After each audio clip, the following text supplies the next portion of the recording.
हाँ जी भाई साहब। Good evening.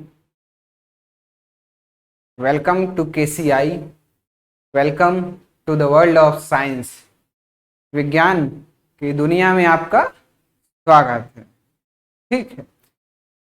जैसा कि आपको पता है, अपन विज्ञान सीखने की दिशा में काफी आगे तक निकल चुके थे। ठीक है। उसी दिशा में, उसी क्रम में अपनी कहानी को आगे बढ़ाते हैं। ठीक है। आपको याद होगा, अपन पिछले क्लास में फंक्शंस ऑफ HCl के बारे में पढ़ चुके थे। ठीक है। यानी कि हाइड्रोक्लोरिक एसिड के फंक्शन क्या होते हैं, आपके गैस्ट्रिक जूस में, आपके पेट के अंदर क्या क्या फंक्शन होते हैं, उसके बारे में अपन पढ़ चुके थे। अब आगे अपन पढ़ेंगे, वो आप देखिए। अपन आगे क्या पढ़ेंगे? अपन आगे पढ़ेंगे क्या? कंपोजिशन, है ना। फंक्शन के बारे में आपने पढ़ लिया था। ठीक है ना। स्टोमक के बारे में पढ़ा था पहले, फिर फंक्शंस ऑफ HCl ये सब आप पढ़ चुके थे, है ना। हाँ। म्यूकस नेक्स्ट सेल ये सब आपको बता दिया था। क्या म्यूकस नेक्स्ट सेल, है ना, सीक्रेट म्यूकस, ये सब pepsinogen convert into pepsin in presence of HCl, ये पूरा अपन डिस्कस कर चुके थे। ठीक है। अपनी नेक्स्ट क्लास जो होने वाली है वो क्या है? Composition of gastric juice. आपके पेट में, है ना, आपके पेट में जो भी पदार्थ गैस्ट्रिक जूस होते हैं, लिक्विड होता है ना, जिसमें डाइजेस्टिव एंजाइम्स भी होते हैं और भी तरह तरह के एंजाइम्स होते हैं, वो किन किन चीजों से मिलके वो पदार्थ आपके पेट में जो डाइजेशन करवाता है, वो किन किन चीजों से मिलके बना हुआ होता है, उसके बारे में अपन आज देखेंगे। ठीक है ना। तो देखिए भाई साहब, बढ़ते हैं। कंपोजिशन ऑफ गैस्ट्रिक जूस क्या कह रहा है? कंपोजिशन, क्या? Composition of gastric juice. ठीक है ना। कंपोजिशन का मतलब क्या होता है कि गैस्ट्रिक जूस आपका किस किस चीजों से मिलके बना हुआ है। ठीक है। जैसे अगर मैं इस शब्द का ही मतलब आपको समझाने जाऊं, किसका, कंपोजिशन का मतलब क्या होता है, तो आपने चाय सभी लोगों ने पी होगी, है ना। कुछ लोगों ने, बहुत सारे लोगों ने बनाई भी होगी, मैक्सिमम लोगों ने। जिसने नहीं भी बनाई है ना, उसको भी पता होगा कि चाय कैसे बनती है। ठीक है। तो अगर मैं आपसे बात करूं तो कंपोजिशन ऑफ टी, यानी कि चाय का कंपोजिशन क्या क्या है, मतलब मैं क्या कहना चाह रहा हूं कि भाई चाय जो है वो आपकी क्या क्या, किन किन चीजों से मिलके बनी हुई है ना। तो चाय जो बनी हुई है किससे? कुछ लोग पानी से बनाते हैं, कुछ लोग सीधे दूध से, है ना। ठीक है। क्या है? पानी हो गया आपका, अदरक हो गया, चीनी हो गई, चाय पत्ती हो गई, नमक हो गया, थोड़ी बहुत कुछ लोग डाल देते हैं ना। ये सब चीजें मिलके क्या बना लेती हैं? आपका चाय बना लेती है ना। आपको क्लियर हो गया है कंपोजिशन का मतलब क्या है? ठीक है। मैं आपको चाय बनाना नहीं सिखा रहा हूं, मैं आपको सिर्फ एक शब्द का मतलब बता रहा था, किसका? कंपोजिशन का। ठीक है ना। क्या कंपोजिशन का क्या मतलब होता है? ठीक है। कंपोजिशन का मतलब होता है किन किन चीजों से मिलकर बना हुआ है, क्या? आपका गैस्ट्रिक जूस। ठीक है। देख लेंगे गैस्ट्रिक जूस में, क्योंकि लिक्विड है, तरल पदार्थ है, तो उसमें पानी हो गई होगा। बिल्कुल गुरुजी, पानी हो गई होगा। ये ले आपका पहले नंबर पे क्या है? पानी ही है। कितना है आपका? 99.5%, यानी कि 99.5% आपका क्या है? पानी है। कितना है? 99.5% आपका क्या है? पानी है। ठीक है ना। ठीक है ना। कितना है? 99.5% आपका क्या है? पानी है। ठीक है गुरुजी। उसके बाद उसमें क्या है? HCl भी है। HCl मतलब हाइड्रोक्लोरिक एसिड। ठीक है गुरु जी। HCl कितना है? HCl है 0.2 से लेके 0.3% तक। कितना? 0.2 से लेके 0.3% से लेकर, है ना, कितना है? 0.2 से लेकर 0.3% तक कितना क्या होता है उसमें? HCl होता है। HCl मतलब हाइड्रोक्लोरिक एसिड। HCl का मतलब क्या है? Hydro, HYDRO, hydrochloric, CHLORIC, chloric acid, है ना। एसिड का मतलब क्या होगा? आपका जो अम्ल होता है ना, अम्ल, है ना, होता है एसिड। ठीक है। अब इसके पीएच की बात कर लें, पीएच कितनी होती है, तो आपका जब एसिड है उसमें तो पीएच मैंने शुरू में ही आपको बता दिया था कि पीएच स्केल जो होती है ना, पीएच स्केल जो होती है वो क्या होती है, 0 से लेके 14 तक देखते हैं उसमें कितना, 0 से लेके 14 यानी कि 0 से लेके 14 तक सॉरी क्या, 0 से लेके 14 तक, ठीक है गुरु जी बताया था। मिड पॉइंट बीचों बीच इसका कितना 7 आएगा। तो 0 से लेके 7 तक जिसकी जितनी भी वैल्यू 0 से लेके 7 तक है अगर उसकी पीएच वैल्यू, तो वो क्या होगा, बहुत ज्यादा अम्लीय होगा यानी कि एसिडिक। क्या होगा, एसिडिक होगा यानी कि अम्लीय होगा। कैसा होगा, अम्लीय होगा, ठीक है ना। और अगर उसकी वैल्यू 7 से लेके 14 तक यानी कि 7 से लेके 14 तक है तो वो कैसी होगी, क्षारीय, है ना। क्या होगा, वो बेसिक होगा यानी कि क्षारीय यानी कि बेसिक, है ना। ठीक है गुरु जी। तो इसमें जब एसिड है आपका अम्ल है तो इसकी वैल्यू आपको देख के समझ में आ गया होगा, इसकी वैल्यू कितनी होनी चाहिए, कितनी होनी चाहिए उसकी वैल्यू। गुरुजी आपने बताया था कि एसिड होता है तो 0 से लेके 7 तक होती है वैल्यू, बिल्कुल होती है। तो इसकी वैल्यू 0 से लेके 7 तक ही होनी चाहिए। कितनी होनी चाहिए, 0 से लेके 7 तक ही होनी चाहिए। तो देख लो यहाँ पे पीएच स्टोमक की क्या होती है, 1.5 से लेके 2.5 यानी कि वेरी एसिडिक। क्या होती है, वेरी एसिडिक। कितनी होती है, 1.5 से लेके 2.5 तक होती है। क्या, 1.5 से लेके 2.5 तक होती है। क्या होती है, वेरी एसिडिक, है ना, बहुत ज्यादा एसिडिक अर्थात बहुत ज्यादा अम्लीय होती है। ठीक है, ठीक है गुरु जी, ये 2 पॉइंट तो क्लियर हो गए।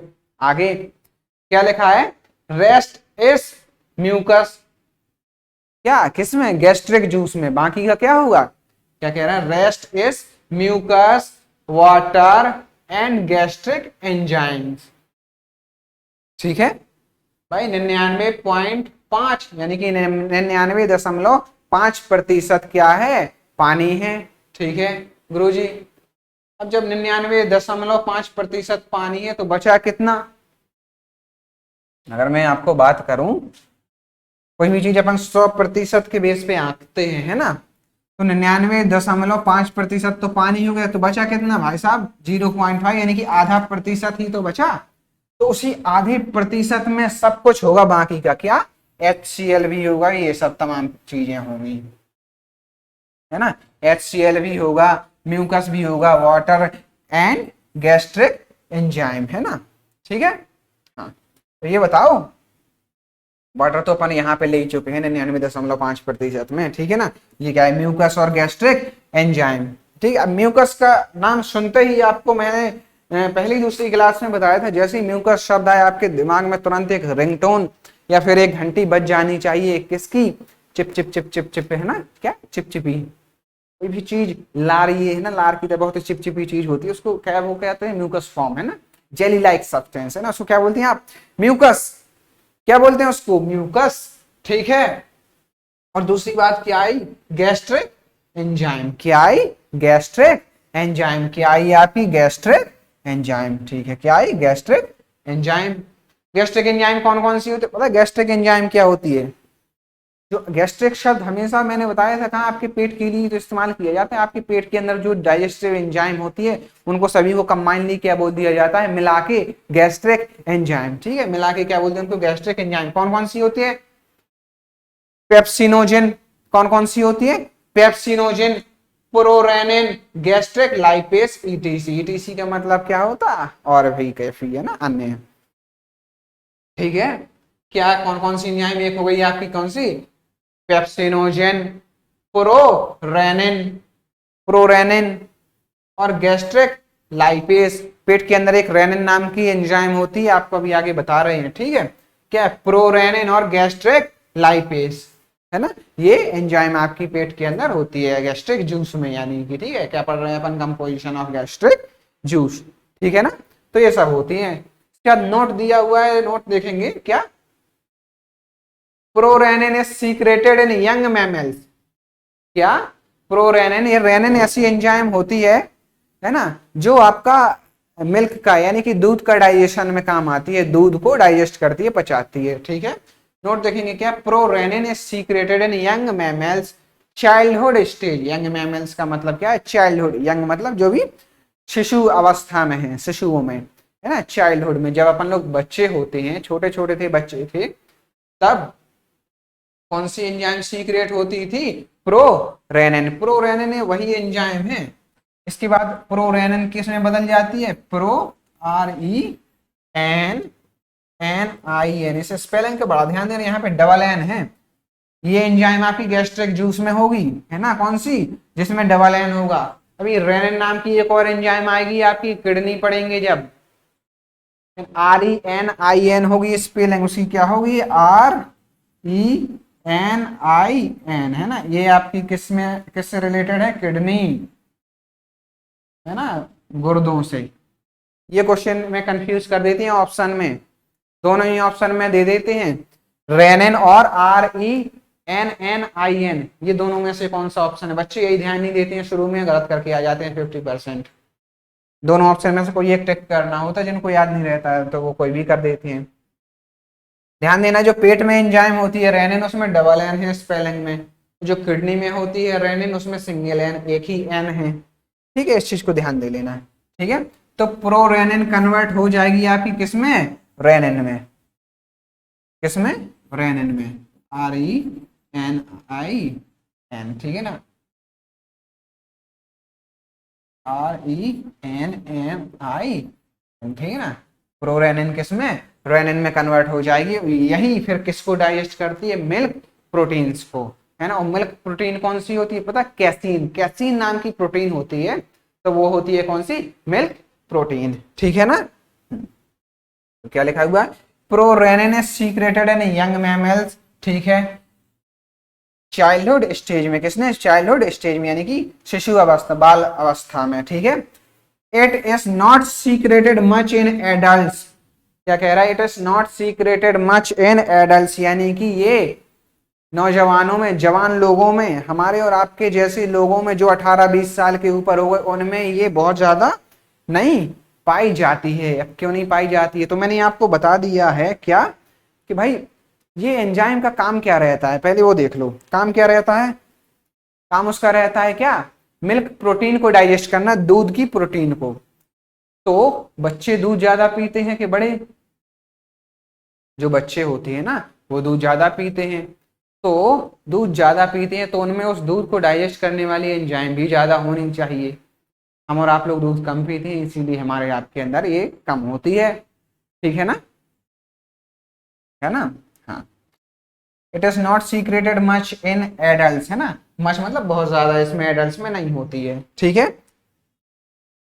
Because it is a proteolytic enzyme. क्या शब्द आया यहाँ पे, प्रोटियोलाइटिक एंजाइम। प्रोटियोलाइटिक एंजाइम पता कौन सी एंजाइम होती है, जो एंजाइम प्रोटीन को डाइजेस्ट करती हैं।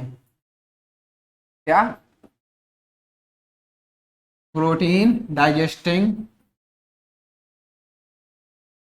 Enzyme is called proteolytic enzyme.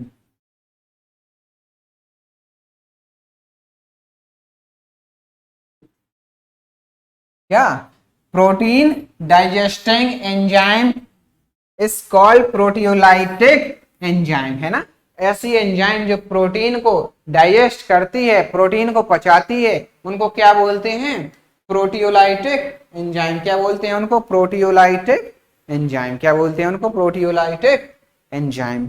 ठीक है ना, ये बात आपको क्लियर हो गई होगी। ठीक है ना, क्या, प्रोटियोलाइटिक एंजाइम बोलते हैं उनको। ठीक है, it is not secreted much in adults because it is proteolytic enzyme found in gastric juice of infant which help in digestion of milk protein that is called casein। यही चीजें मैंने आपको explain कर दी हैं। ठीक है, यहाँ पे एक और शब्द आया इन्फेंट्स, है ना। इन्फेंट एक इंग्लिश वर्ड है जो इस्तेमाल किया जाता है बच्चों के लिए। क्या, इन्फेंट, INFANTS, इन्फेंट्स, है ना, किसके लिए इस्तेमाल किया जाता है आपका, बच्चों के लिए, किसके लिए? बच्चों के लिए, है ना। ये चीज आपको क्लियर हो गई। इन्फेंट्स एक इंग्लिश वर्ड है जो बच्चों के लिए इस्तेमाल किया जाता है, ठीक है। मिल्क प्रोटीन आपसे पूछ लिया जाएगा कभी कभी ये क्वेश्चन के फॉर्म में कि मिल्क प्रोटीन कौन सी होती है, तो आपको पता होना चाहिए कौन सी प्रोटीन होती है मिल्क प्रोटीन।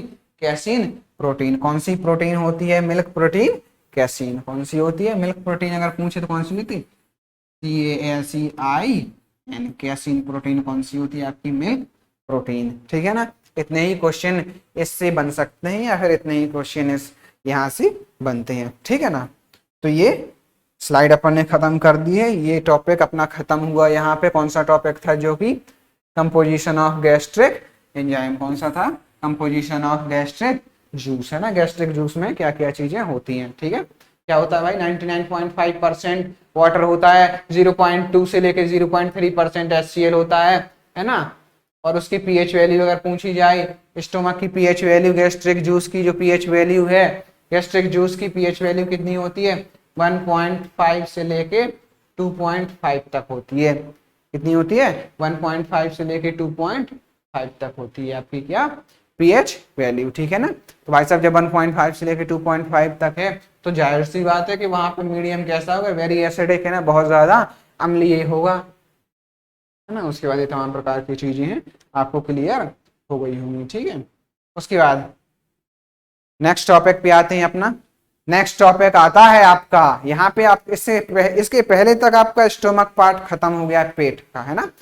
पेट के नीचे आपका आता है क्या? स्मॉल इंटेस्टाइन, ठीक है ना। ये आपका यहाँ तक, यहाँ से ऊपर तक की चीजें अपन अभी तक पढ़ चुके हैं ना। इसके ऊपर क्या था? वो इसोफेगस था ना, फूड पाइप, है ना। यहाँ तक की चीजें अपन पढ़ चुके हैं। अब अपना ये पार्ट शुरू हो जाता है, ये वाला। ये सब क्या है? ये पूरी क्या है? स्मॉल इंटेस्टाइन है ये सब क्या है? Small intestine. स्मॉल इंटेस्टाइन यानी कि छोटी आंत, ठीक है। इंटेस्टाइन के बारे में देखते हैं। इंटेस्टाइन के दो पार्ट हैं आपका, ठीक है ना। क्या है? क्या है? Small intestine. दूसरा कौन सा है? लार्ज इंटेस्टाइन, है ना। छोटी आंत और बड़ी आंत, ठीक है ना।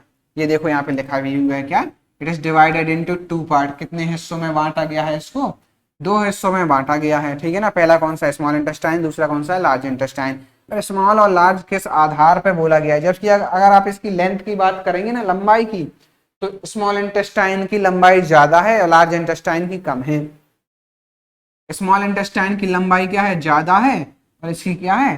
कम है, लार्ज इंटेस्टाइन की। फिर भी इसको लार्ज क्यों बोला गया? ये चीजें आपके दिमाग में आ जाती होंगी कि भाई स्मॉल इंटेस्टाइन अगर बड़ी है, ज्यादा लंबी है, तो उसको स्मॉल क्यों बोला गया? लार्ज इंटेस्टाइन यदि छोटी है तो उसको लार्ज क्यों बोला गया? तो यहाँ पे क्या आपको बता दें कि ये लंबाई के आधार पे इसको स्मॉल और लार्ज नहीं बोला गया, इसको बोला गया उसकी चौड़ाई के आधार पे, है ना, डायमीटर बेस पे, है ना। डायमीटर को क्या बोलते हैं आप लोग? व्यास बोलते हैं, है ना। डायमीटर क्या होता है आपका? दो गुना किसका? त्रिज्या। क्या? 2 टाइम्स रेडियस आपका क्या होती है? डायमीटर, है ना। डायमीटर को हिंदी में क्या बोलते हैं? शायद व्यास बोलते हैं आप लोग, है ना। कंफर्म कर लेना जो भी है, ठीक है ना। 2 टाइम्स रेडियस आपका क्या होता है? डायमीटर। तो इसके डायमीटर के आधार पर ही इसको स्मॉल और लार्ज बोला गया है। जो लार्ज इंटेस्टाइन का वो क्या है? डायमीटर ज्यादा है, यानी कि लार्ज इंटेस्टाइन वो क्या है? चौड़ी है, यानी कि मोटी है, इसीलिए उसको क्या बोला गया है? लार्ज। स्मॉल को स्मॉल क्यों बोला गया है? क्योंकि वो पतली है ना। उसका डायमीटर कैसा है? कम है डायमीटर, ठीक है ना। उसके बेस पे इसको लार्ज और स्मॉल इंटेस्टाइन बोला गया है, ठीक है। एक बार ये डायग्राम देख लो आप, मैं थोड़ा सा चीजें क्लियर कर दूंगा आपको एक बार। देखो, स्मॉल इंटेस्टाइन शुरू होती है जैसे स्टोमक का ये पार्ट खत्म हुआ, ठीक है ना। कौन सा? Pyloric part. ये कौन सा पार्ट था? पाइलोरिक पार्ट था। ये पार्ट खत्म हुआ तो स्मॉल इंटेस्टाइन का पहला हिस्सा जो है वो फिक्स्ड रहता है, हिल डुल नहीं सकता, वो लगा हुआ रहता है, फिक्स रहता है। कौन सा हिस्सा उसको बोलते हैं? पहला हिस्सा जो स्मॉल इंटेस्टाइन को बोलते हैं कौन सा? डियोडेनम। क्या बोलते हैं? डियोडेनम, ठीक है ना। DUODENUM, क्या बोलते हैं उसको? डियोडेनम, ठीक है ना। उसके बाद जैसे ही स्मॉल इंटेस्टाइन आपकी आगे बढ़ती है, ठीक है, ये आ गई, ठीक है, ये आ गई, ये दिख रही है। इस हिस्से को क्या बोल देते हैं, जेजुनम, JEJUNUM, क्या बोल देते हैं इस हिस्से को, जेजुनम, ठीक है ना। उसके बाद ये आगे आएगी आएगी ना, ये लास्ट वाला हिस्सा स्मॉल इंटेस्टाइन का, जिसको थर्ड पार्ट बोल रहे हैं, इसको क्या बोलते हैं, इलियम। लास्ट वाले हिस्से को क्या बोलते हैं, इलियम, ILEUM, ठीक है ना, इसको क्या बोलते हैं, इलियम, ठीक है ना। लास्ट वाले हिस्से को क्या बोलते हैं, इलियम, ठीक है ना। और उसके बाद पता है ये चीजें यहाँ से खत्म हो जाती हैं जैसे, ठीक है ना, स्मॉल इंटेस्टाइन जैसे खत्म होती है तो यहाँ से आपकी लार्ज इंटेस्टाइन शुरू हो जाती है। ये बगल पे आपका जो रेड कलर का दिख रही है ना, ये मोटी मोटी, ये है आपकी क्या, लार्ज इंटेस्टाइन, ये वाली, ठीक है ना, ये वाली, ठीक है ना।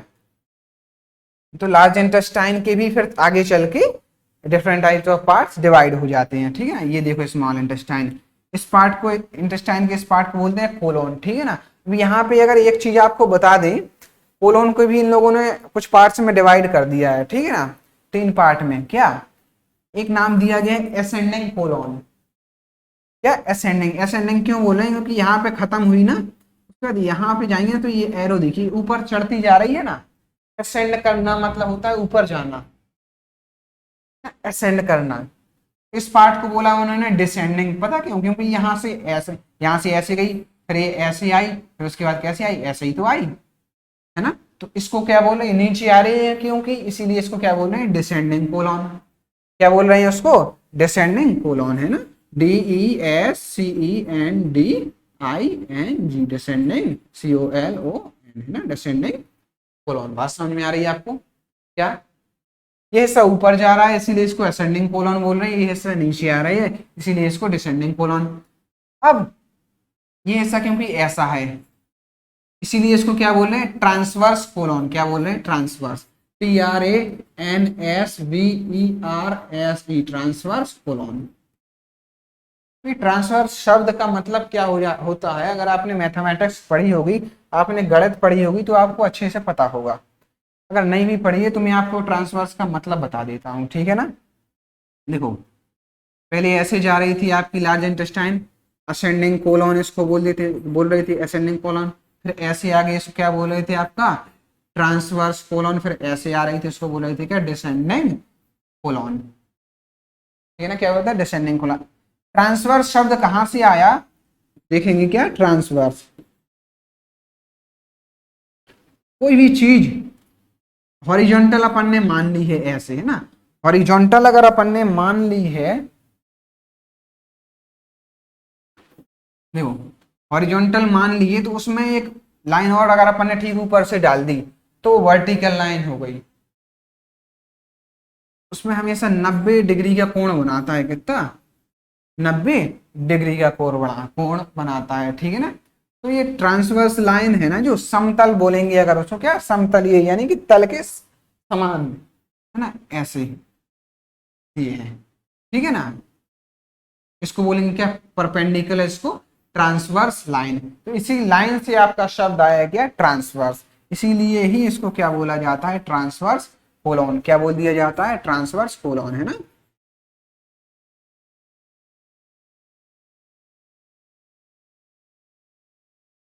क्या बोल दिया जाता है उसको, ट्रांसवर्स कोलॉन, ठीक है, क्योंकि ये चीज ऊपर जा रही है इसीलिए इसको क्या बोल जाता है, ascending, ASCENDING,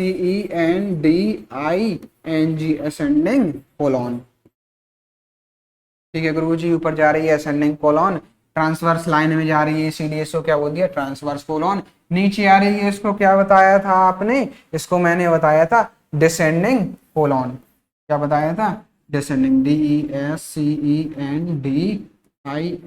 descending, COLON, descending colon, ठीक है गुरु जी, ये कॉन्सेप्ट क्लियर हो गया, ट्रांसवर्स कोलॉन का, असेंडिंग कोलॉन का और डिसेंडिंग कोलॉन का, ठीक है। तो आगे बढ़ते हैं।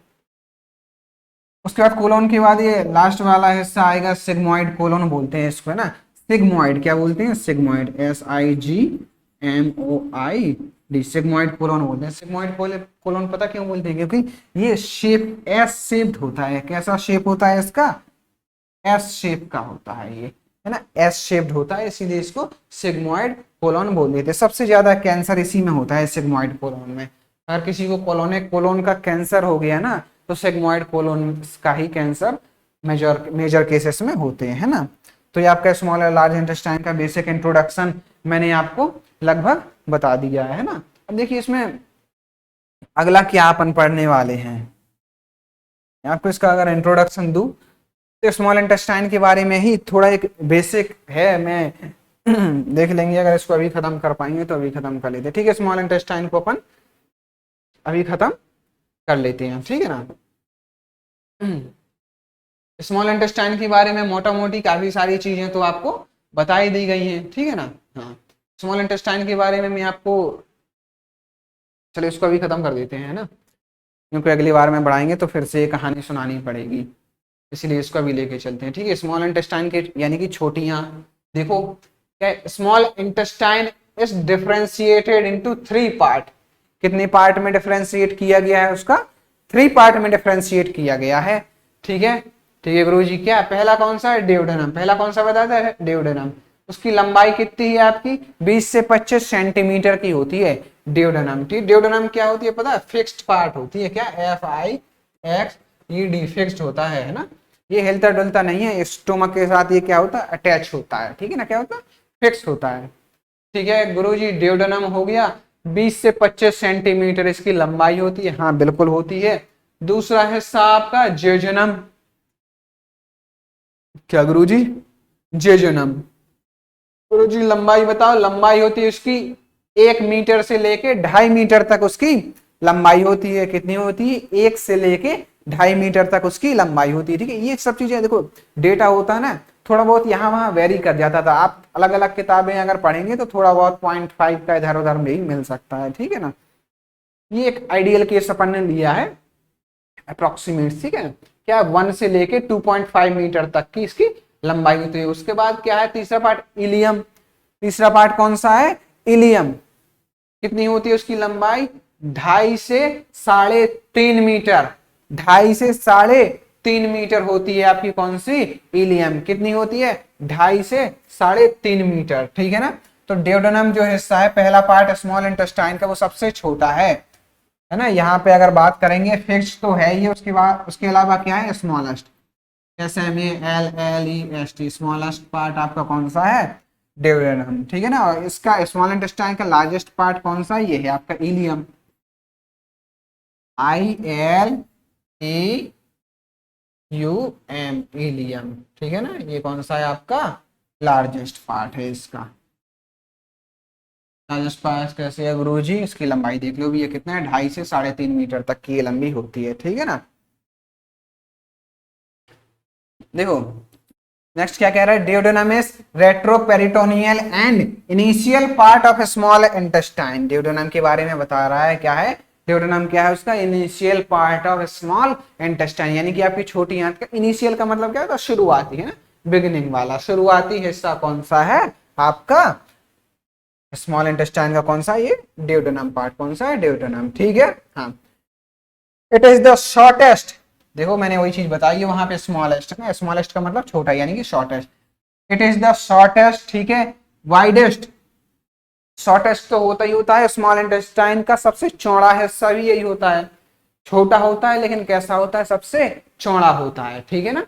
तो क्या कह रहा है, it is the smallest and widest part, ठीक है, and fixed part of small intestine. देखिए तीनों क्वालिटी आपको बता दी गई है, क्या है, पहली क्वालिटी इसकी ड्यूडेनम की क्या है, सबसे छोटा है, शॉर्टेस्ट है, फिर सबसे वाइडेस्ट यानी कि चौड़ा, कैसा है, जो चौड़ा है, यहाँ पे लिख दिया क्या, सबसे छोटा है, चौड़ा है, एंड फिक्स्ड, है ना, फिक्स्ड यानी कि स्थाई, क्या है, लो, स्थाई हिस्सा है जो फिक्स्ड पार्ट है, वो कौन सा है, ड्यूडेनम, ठीक है। For efficient absorption of digested food large surface is required, क्या कह रहा है, for efficient absorption of digested food large surfaces required, ठीक है, therefore some modifications are present, ठीक है ना। अब देखो स्मॉल इंटेस्टाइन में क्या होता है, मैंने आपको शुरुआत में ही बताया था, एब्जॉर्प्शन जो होता है, अवशोषण जो होता है, वो कौन से हिस्से में होता है, आपका स्मॉल इंटेस्टाइन में होता है। अवशोषण कौन से हिस्से में होता है, आपका एब्जॉर्प्शन स्मॉल इंटेस्टाइन में होता है, ठीक है।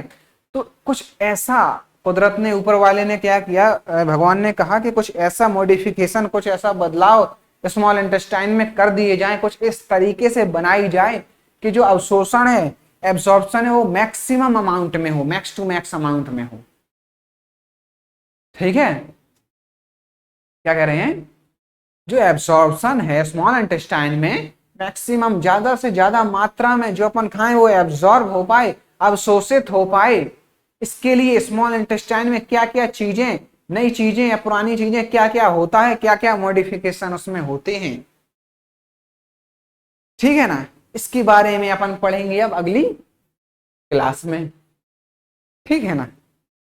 देखो क्या कह रहे हैं, for efficient absorption of digested food, यानी कि जो अपन ने खाना खाया है, जिसको पचाया है, वो अच्छी तरह से, एक अच्छी मात्रा में, यानी कि उससे सब कुछ ही हम एब्जॉर्ब कर पाए, सब कुछ ही अवशोषित कर पाए।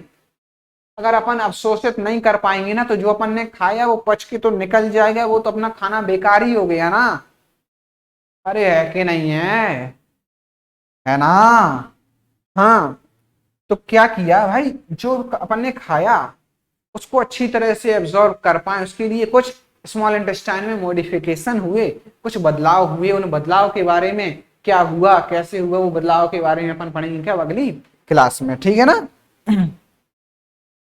इसके बारे में यहाँ पे क्या कह रहा है भाई, बदलाव पता किस प्रकार से, भाई लार्ज सरफेस एरिया रिक्वायर्ड हुआ, क्या हुआ, लार्ज सरफेस एरिया रिक्वायर्ड हुआ, ठीक है ना।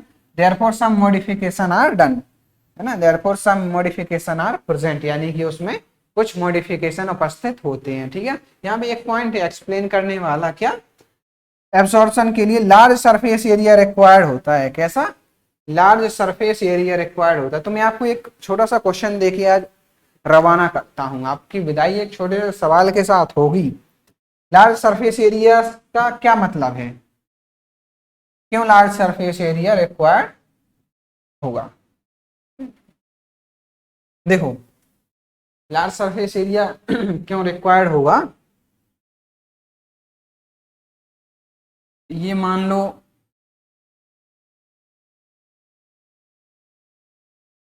ऐसा कुछ है, ठीक है ना, इसमें सभी जगह से अवशोषण हो रहा है, ठीक है। ये आपका पहला केस मैंने बना दिया, मान लिया। दूसरा केस मैंने ये मान लिया, एक डिब्बा ये है, ठीक है। दूसरा केस ये है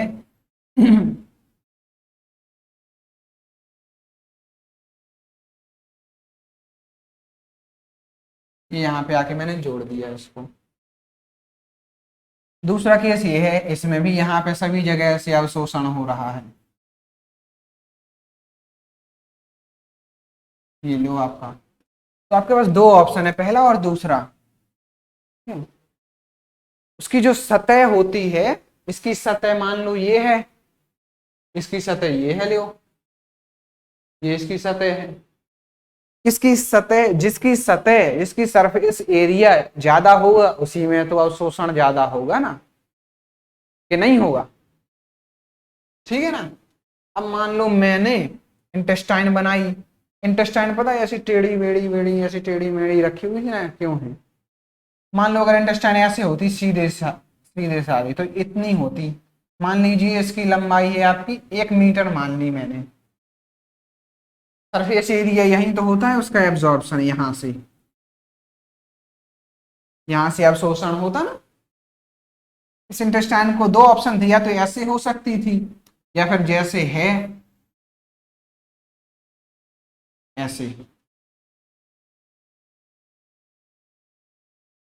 बताइए टेढ़ी क्यों है, ताकि इसका सरफेस एरिया कैसा हो जाए, मैक्सिमम, ज्यादा से ज्यादा इसको सतह प्रोवाइड कराई जाए, ज्यादा से ज्यादा इसका सरफेस एरिया हो जाए, ताकि उसका एब्जॉर्ब करने में कोई समस्या ना आए और ज्यादा से ज्यादा मात्रा में उसका अवशोषण हो पाए, है ना। कैसा हो पाए, ज्यादा से ज्यादा मात्रा में अवशोषण। मान लो अभी तो देखो सिर्फ यहां से हो पा रहा था, ठीक है ना, अभी तो मान लो अवशोषण सिर्फ यहां से हो पा। अब अगर इस केस की बात ले लें तो कितना ज्यादा एरिया मिल गया इसको अवशोषित करने के लिए। यहाँ से होगा, यहाँ से, यहाँ से, यहाँ से, यहाँ से, यहाँ से, यहाँ से, यहाँ से, यहाँ से, यहाँ से, यहाँ से, यहाँ से, यहाँ से, यहाँ से, यहाँ से, यहाँ से, यहाँ से, यहाँ से, यहाँ से, यहाँ से। अरे गुरु जी क्या यहाँ से यहाँ से मतलब क्या है, सीधा साधा सा कि सरफेस एरिया जितना ज्यादा होगा स्मॉल इंटेस्टाइन को, उतना ही ज्यादा अवशोषित करने की उसकी क्षमता ज्यादा होगी, ठीक है ना। ये सवाल गया लो, मैंने आपको जवाब भी बता ही दिया, ठीक है ना। तो उसको यहां तक अपन रखें, ठीक है गुरु जी, उसको यहां तक अपन रखते हैं, को लगा दो, ठीक है ना। तो अगली क्लास में अपन क्या पढ़ने वाले हैं, देख लो यहाँ पे झलक, क्या क्या मॉडिफिकेशंस होते हैं, है ना। ये सब अगली क्लास में लार्ज इंटेस्टाइन के बारे में पढ़ेंगे, है ना। लार्ज इंटेस्टाइन, कोलॉन, रेक्टम, क्या क्या तमाम प्रकार की चीजें होती हैं, है ना। या फिर ये लार्ज इंटेस्टाइन एक्चुअल होता कैसा है, वो सब चीजें अपन अगली क्लास में पढ़ेंगे, ठीक है ना। तो आज तक के लिए अपनी क्लास यहाँ पे रखते हैं, ठीक है ना। आज की क्लास अपन कहाँ पे रखते हैं, यहाँ पे रखते हैं। आपके बैचेस की लगातार जो भी जितना भी आपको पढ़ाया जा रहा है, मुझे ऐसी उम्मीद है कि आप बेहतर तरीके से तैयारी कर रहे होंगे और बेहतर तरीके से भी आप पढ़ रहे होंगे, ठीक है ना।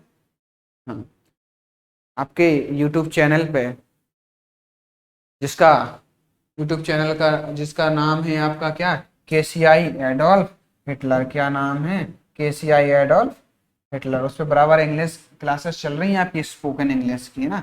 क्या नाम है, KCI एडोल्फ हिटलर, है ना, KCI एडोल्फ, है ना, हिटलर। KCI एडोल्फ हिटलर नाम से जो आपका यूट्यूब चैनल है, वहाँ पे स्पोकन इंग्लिश की क्लासेस चल रही हैं। स्पोकन इंग्लिश की क्या अहमियत है, क्या महत्वता है, वो आपको बहुत ज़्यादा बताने की ज़रूरत है नहीं, क्योंकि आप सब लोग समझदार हैं, भली भांति इन सब चीज़ों को समझते हैं, जानते हैं, ठीक है ना। जो आपके डेली लाइफ में, डे टू डे लाइफ में जो भी चीज़ों का प्रयोग आप सेंटेंसेस का करते हैं, उन सेंटेंसेस से शुरुआत की है, ताकि आप बोलचाल की भाषा में कुछ ना कुछ आप इंग्लिश बोलना भी सीख पाएँ, ऐसा अपना प्रयास है, अपनी कोशिश है, ठीक है ना। That's all for today guys, thank you so much. अब तक के लिए एज सच डेली की तरह ऐश करो, मौज करो, है ना, ठीक है गाइस। जय भवानी।